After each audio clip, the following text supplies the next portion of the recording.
அந்த பயிற்சியில இந்த ஃபார்மை கொடுத்துருக்காங்க. இப்போ இந்த ஃபார்ம் என்னன்னா, நம்மலாம் வந்து எஸ்ஐஆர்ங்கிறது என்ன புரிஞ்சிருக்கிறோம் அப்படின்னா, ஏற்கனவே ஒரு ஓட்டர் லிஸ்ட் இருக்குது. காலங்காலமா அந்த ஓட்டர் லிஸ்ட்டை வந்து நம்ம அப்டேட் பண்ணிக்கிட்டு இருக்காங்க. அதுல இறந்து போனவர்கள் பெயர் நீக்கப்படுகிறது, புலம்பெயர்ந்தவர்கள் பெயர் நீக்கப்படுது. இல்ல ஒருத்தரே வந்து ஒரு ஊர்ல ஓட்டு வச்சுக்கிட்டு இன்னொரு ஊருக்கு போய் அங்க ஓட்டு வச்சுக்கிட்டாங்கன்னா அவங்களே எழுதி கொடுக்குறாங்க, இல்ல சம்பந்தம் படாதவங்க கூட எழுதி கொடுக்குறாங்க. அப்போ ஓட்டு நீக்கப்படுது. அப்போ ஒரு ஏற்கனவே இருக்கிற ஓட்டர் லிஸ்ட் இப்பதான் 2024 தேர்தலுக்கு வந்து அப்டேட் ஆயிருக்குது. அதுக்கப்புறம் பஞ்சாயத்து தேர்தல் தமிழ்நாட்டில் நடத்தக்கூடிய ஒரு சூழல் இருந்ததுனால பஞ்சாயத்து தேர்தலுக்கு ஒரு 4-5 மாசத்துக்கு முன்ன இப்ப நமக்கு வந்து வேட்பாளர் பட்டியலை நம்ம வந்து புதுப்பிச்சு கொடுத்துருக்காங்க. இப்ப நம்மளுடைய புரிதல் எஸ்ஐஆர் பொறுத்த வரைக்கும் என்னவா இருக்குதுன்னா, இந்த வேட்பாளர் பட்டியல்ல நம்மளுடைய பேர் ஆல்ரெடி இருக்குது அப்படின்னா நம்ம இதை பத்தி கவலைப்பட வேண்டியதில்லை. வரை வாக்காளர் பட்டியலில் ஒருவேளை நம்ம பேரை வேணும்னே எடுத்து விட்டாங்கன்னா அப்ப போய் வந்து நம்ம பார்க்கணும், நம்ம புரிஞ்சிருக்கோம். அதுவே வந்து அப்படி எடுத்து விடுறதுக்கான அதிகாரம் தேர்தல் கமிஷனுக்கு கிடையாது. ஆனா பீகார்ல கிட்டத்தட்ட 65 லட்சம் ஓட்டை அவங்க எடுத்து விட்டு ஒரு பீகாரே ஒரு பெரிய பிரளயமாகி உச்சநீதிமன்றத்தில் அந்த வழக்கு இன்னும் நடக்குது. ஆனா உண்மை வந்து அப்படி அல்ல. இந்த மாதிரி ஒரு ஃபார்மை வந்து தேர்தல் கமிஷன் கொடுக்க போறாங்க. யாரு கொடுக்க போறாங்கன்னா, தமிழ்நாட்டில் 6,36,00,000 ஓட்டர்ஸ் இருக்காங்க. இந்த 6,36,00,000 ஓட்டர்ஸுக்கும் இந்த மாதிரி ஒரு ஃபார்ம் வந்து கைக்கு கிடைக்கும். இந்த ஃபார்ம்ல என்ன இருக்குதுன்னு பாத்தீங்கன்னா, இதுல வந்து வாக்காளருடைய பெயர், வாக்காளரின் புகைப்பட அடையாள அட்டையன், முகவரி, வரிசை எண், பாகம் எண் மற்றும் பெயர், சட்டமன்ற நாடாளுமன்ற தொகுதியின் பெயர், மாநிலம், தற்போதைய புகைப்படம், ஒரு பார்கோட் இருக்கு. அதுக்கப்புறம் இந்த டேட்டாவை நம்ம ஃபில்அப் பண்ணும். பிறந்த தேதி, ஆதார் எண் நமக்கு விருப்பம் இருந்தா ஃபில்அப் பண்ணலாம், கைபேசி எண், தந்தையின் பாதுகாவலரின் பெயர், தந்தையின் பாதுகாவலரின் வாக்காளர் புகைப்பட அடையாள அட்டை எண், தாயாரின் பெயர், தாயாளர் வாக்காளர் புகைப்படம் அடையாள அட்டை எண் இருந்தா ஃபில்அப் பண்ணலாம், துணைவரின் பெயர் இருப்பின் துணைவரின் வாக்காளர் புகைப்பட அடையாள அட்டை எண் இருந்தா, உங்களுக்கு ஹஸ்பண்டோ இல்ல ஒய்ஃபோ இருந்தா. ஸோ இதுதான் டேட்டா. ஸோ இந்த டேட்டாவை நீங்க ஃபில்அப் பண்ணா ஒரு வாக்காளர் அடையாள அட்டைக்கான ஒரு வாய்ப்பு இதுல இருக்கு. இதற்கப்புறம் அதற்கு கீழே ஒரு டேட்டா கொடுத்திருக்காங்க. அது என்ன அப்படின்னா, முந்தைய சிறப்பு தீவிர திருத்தத்தில் உள்ள வாக்காளர் பட்டியலில் உள்ள வாக்காளரின் விவரங்கள். முந்தைய சிறப்பு சீர்திருத்தம் எப்ப நடந்திருக்குது? 2002ல நடந்திருக்குது. அதுல பாத்தீங்கன்னா வாக்காளரின் பெயர், வாக்காளரின் புகைப்பட அடையாள அட்டை எண் இருந்ததுன்னா, உறவினரின் பெயர், உறவு முறை, மாவட்டம், மாநிலம், சட்டமன்ற தொகுதியின் பெயர், சட்டமன்ற தொகுதியின் எண், பாகம் எண், வரிசை எண் இது இருக்கு. இது வந்து இது எது கேக்குறீங்க? இப்ப வந்து நீங்க ஒருத்தர் ஓட்டரா இருந்தார் அப்படின்னா, முதல்ல நான் படிச்ச ஒரு காலம் இருக்குது. அந்த காலத்தில் இருக்கிற டீடைல் அவங்க ஃபில்அப் பண்ணி கொடுத்தாங்க அப்படின்னா, நீங்க வந்து உங்களுடைய பிஎல்ஓஸ், அவங்களுடைய பூத் லெவல் ஆபீசர்ஸ் இருக்காங்க, வாக்குச்சாவடி அலுவலர்கள் இருக்காங்க, அவங்க கிட்ட தான் இந்த ஃபார்ம் போகும். அவங்க வீடு வீடா போய் வெரிஃபை பண்ணிட்டு, இந்த ஆமா இவங்க வந்து இந்த வீட்டில தான் இருக்காங்க அப்படின்னு உறுதிப்படுத்திக்கிட்டு அவங்களுடைய ஏற்கனவே ஓட்டர் லிஸ்ட்ல இருக்கிறத அவங்க கன்ஃபார்ம் பண்ணிக்கலாம். ஆனா அதுக்கு போதுமான டீட்டெயில நீங்க வாங்கிடுறீங்க. எதுக்கு 2002ல ஓட்டு போட்ட ஒருத்தருடைய டீட்டெயில், அவங்களுடைய உறவு முறையெல்லாம் நீங்க கேக்குறீங்க? அதோட நிக்கல. இப்ப 2002ல நீங்க வந்து உறவினரின் பெயர்னு ஒருத்தர் கொடுக்குறீங்கன்னு வச்சுங்க, அவங்களுக்கு முந்தைய சிறப்பு தீவிர திருத்தத்தில் வாக்காளர் பட்டியலில் உள்ள வாக்காளரின் உறவினரின் பெயர், இங்க வந்து உறவினர் உங்களுக்கு அம்மாவோ, இப்ப எங்க அம்மா பேரு முத்துலட்சுமி, அவங்க வந்து 2002ல உயிரோடு இருந்தாங்க. இப்ப நாங்க அவங்க பேரை கொடுத்துருக்கேன்னு வச்சுங்க, இங்க எங்க அம்மாவோட டீட்டெயில ஃபுல்லா கொடுக்கணும். பெயர், வாக்காளர் புகைப்பட அடையாள அட்டை எண், உறவினரின் பெயர், உறவு முறை, மாவட்டம், மாநிலம், சட்டமன்ற தொகுதியின் பெயர், சட்டமன்ற தொகுதியின் எண், பாகம் எண், வரிசை எண். இப்ப 2002ல நான் ஓட்டு போடுறப்ப எங்க அம்மா உயிரோடு இருந்தாங்க, நான் அதை தான் குறிப்பிடணும். இப்ப நான் 2026ல நான் ஓட்டு போடுறப்ப எங்க அம்மா இறந்துட்டாங்க. இப்ப நான் என்ன பண்ணணும்னா, எங்க அம்மாவுடைய இறப்பு சான்றிதழை நான் ப்ரொடியூஸ் பண்ணணும். எதுக்கு வந்து இந்த வேலை? அதாவது ஒரு ஓட்டு சேர்க்கிற, நம்ம ஓட்டு சேர்க்கறதுக்கு அடிப்படை என்ன?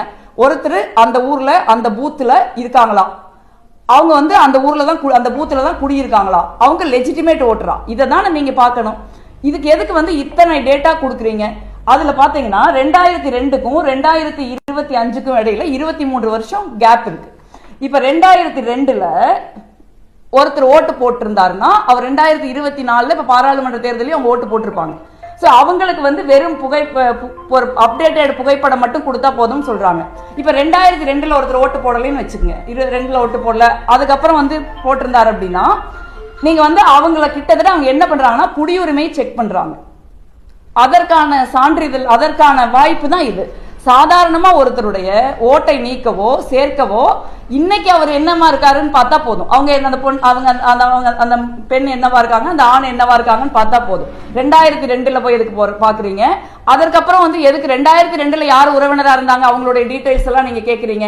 அப்ப பேசிக்கலா இது வந்து ஒரு வாக்காளர் தீவிர திருத்தம்ங்கிற பெயர்ல ஒருவருடைய குடியுரிமையை வந்து தேர்தல் கமிஷன் நம்மளுடைய அனுமதி இல்லாமல் சட்டத்திற்கு விரோதமாக இவங்க இதை செய்யறாங்க. ஏன்னா குடியுரிமை செக் பண்ண வேண்டிய அதிகாரம் வந்து உள்துறை அமைச்சகம், ஒன்றிய உள்துறை அமைச்சகத்துக்கு தான் இருக்கு, எலெக்ஷன் கமிஷனுக்கு கிடையாது. இதுதான் வந்து பிரச்சனைக்குரிய விஷயமா பீகார்ல இருந்தது. நீங்க குடியுரிமை செக் பண்றதுக்கான அதிகாரம் உங்களுக்கு கிடையாதுன்னு நம்ம சொன்னதுனால இப்ப அதை சொல்லாம வந்து தமிழ்நாடு உட்பட 12 மாநிலங்கள்ல இந்த வேலை செய்யறாங்க. இப்ப நான் சொன்ன அந்த 6,36,00,000 பேர் தமிழ்நாட்டில் நம்ம இருக்கிறோம்ல, இவங்க 6,36,00,000 பேரும் இந்த பேப்பரை கொண்டு போய் எலெக்ஷன் கமிஷன் உங்களுக்கு கொடுப்பாங்க வீட்டுல. அதை வந்து நீங்க கொண்டு போய் கொடுத்தாதான் உங்களுக்கு வரைவு வாக்காளர் பட்டியலில் ஓட்டு வரும். இப்ப இந்த பேப்பர் நீங்க கொடுக்கல அப்படின்னா, இதுல இருக்கிறத உங்களால ஒழுங்கா ஃபில்அப் பண்ண முடியல அப்படின்னா, உங்களுக்கு டெத் சர்டிபிகேட் 2002 இப்போ இருந்த உங்களோட உறவினர் உயிரோடுல நீங்க டெத் சர்டிபிகேட் எடுக்கல அப்படின்னா இந்த ஃபார்ம் வந்து முறையாக ஃபில்அப் பண்ணப்படாததா கருதி இதை ரிஜெக்ட் பண்ணிடுவாங்க. ஒண்ணு. ரெண்டாவது, இந்த ஃபார்மை வந்து நீங்க ஜெராக்ஸ் எடுக்க முடியாது. இப்போ ஒரு தப்பா எழுதிடுறீங்க, 2 டைம் தப்பா போயிருது, உங்களுக்கு எழுத படிக்க தெரியல, உங்களுக்கு யாரும் ஹெல்ப் இல்ல அப்படின்னு சொன்னா இந்த ஃபார்ம் உங்களால எழுத முடியல அப்படின்னா இந்த பேப்பர் நீங்க திருப்பி கொடுக்க முடியாது. அப்போ திருப்பி நீங்க ஜெராக்ஸும் எடுக்க முடியாது, அவங்களும் உங்களுக்கு தர மாட்டாங்க. பொதுவாகவே தேர்தல் ஆணையத்தினுடைய நோக்கம் என்ன அப்படின்னா, எவ்வளவு முடியுமோ அவ்வளவு வாக்காளர்களை வாக்காளர் பட்டியலிருந்து நீக்கிறது தான் இதனுடைய நோக்கமா இருக்குதே ஒழிய வாக்காளர் உரிமையுள்ள வாக்காளர்களை முறைப்படி சட்டத்திற்குட்பட்டு சேர்க்கணும் அப்படிங்கிற எண்ணமா தெரியல. இது வந்து ரொம்ப அதிர்ச்சி அளிக்கக்கூடிய ஒரு விஷயமா இருக்கு. இது வந்து தமிழ்நாட்டு மக்கள் தெளிவா புரிஞ்சுக்கணும். இதனாலதான் இந்தியா கூட்டணி, காங்கிரஸ், திமுக உள்ளிட்ட கட்சிகள் இன்னைக்கு வந்து அனைத்து கட்சி கூட்டத்தை நம்ம கூட்டியிருக்கோம். அதனாலதான் நம்ம இந்த எஸ்ஐஆர், இந்த வாக்காளர் வாக்காளர் பட்டியல் சிறப்பு திருத்தத்தை கடுமையா எதிர்க்கிறோம்.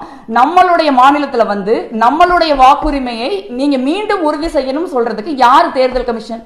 இந்த ஊர்ல நம்ம பிறந்து வளர்ந்து, நம்ம முன்னோர்கள் பிறந்து வளர்ந்துருக்காங்க, நம்ம இந்த ஊர்ல வாழ்ந்துகிட்டு இருக்கிறோம், இந்த பூத்துல இருக்கோம். அதுக்கு வந்து காலங்காலமா நம்ம பூத்துல தான் இருக்கிறோங்கிறதுக்கு எத்தனையோ வாக்காளர்கள் பட்டியல நம்ம பேர் இருந்திருக்கு.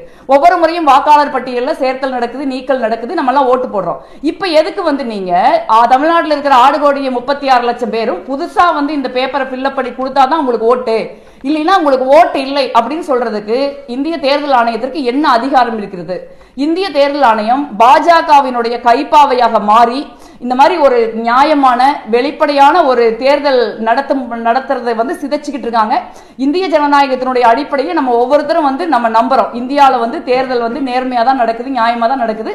நம்ம ஓட்டு போட்டு தான் ஒரு அரசாங்கம் ஜெயிக்கவோ இல்ல ஒரு கட்சி தோக்கவோ வந்து செய்யறாங்க அப்படிங்கிற நம்மளுடைய முழுமையான ஒரு நம்பிக்கையை சிதைப்பதற்குரிய வேலையை இந்த எலெக்ஷன் கமிஷன் செய்யுது. எவ்வளவோ பேர் வந்து படிக்காத, எழுத படிக்க தெரியாத மக்கள் இருக்காங்க.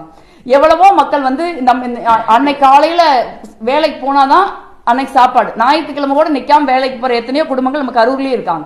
சோ இவங்க எல்லாரும் வந்து எப்படி திருப்பி கொடுப்பாங்க? இவங்க எல்லாருக்கும் எப்படி இது எழுத தெரியும்? எல்லாரும் வந்து 2002க்கும் இப்ப இருக்கிற தேர்தலுக்கு இடையில டெத் சர்டிபிகேட் கொடுக்க வேண்டிய தேவை ஏற்பட்ட எங்க டெத் சர்டிபிகேட் போவாங்க?